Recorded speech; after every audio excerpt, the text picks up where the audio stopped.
ভালোবাসা হবে মানে ভালোবাসা হবে।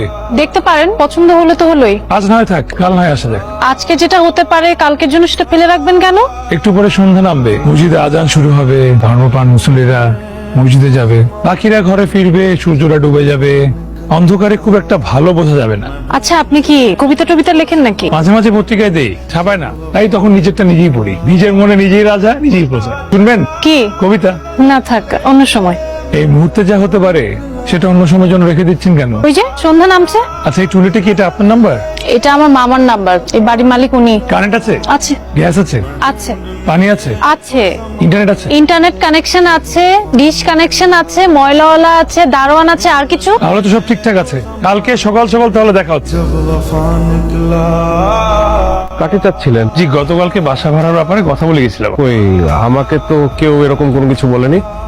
গতকাল বললাম, আজ সকাল সকাল চলে আসলাম। আপনি আজকে আসবেন এরকম কোনো কিছু গতকালকে তোকে বলে গেছিলেন? জি তুই আমাকে বললি না কেন? না, উনি বলেছিলেন আসবেন, কিন্তু আচ্ছা ঠিক আছে, আপনি উপরে যান, আমি বাজার থেকে ফিরে বাকি আলাপ করছি। চলেন। আচ্ছা, আপনি তো বাসাটাই দেখলেন না, কোনো কিছু না দেখে না জেনে শুনে এভাবে একেবারে চলে এলেন। ভাষাটা ভালো লেগে গেল তো, তাই বাসাটা দেখার আর প্রয়োজন অনুভব করি নাই। গতকালকে তো আপনার সাথে বাসা ভাড়া নিয়ে কোনো কথাই হলো না। ভাড়া কত, এখানকার নিয়ম কানুন কি, কোনো কিছুই তো আপনি জানেন না। একবার যখন চলে আসছি সবকিছু জেনে নিব। আজকে জানবো, আজকে না হলে আগামীকাল জানবো। একটা দূরই হবে, রুমটার মাপ নেওয়া দরকার। আচ্ছা, আপনার ফ্যামিলি মেম্বার কতজন?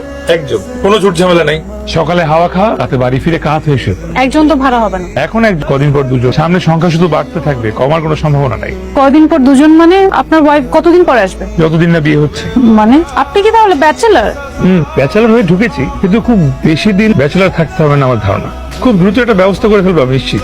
আপনি শুধু শুধু এত কষ্ট করছেন। আমার ধারণা মামা আপনাকে বাসা ভাড়া দিবে না। ধারণা দিয়ে তো জগৎ সংসার চলে না, জগৎ চলে ডকুমেন্টস দিয়ে।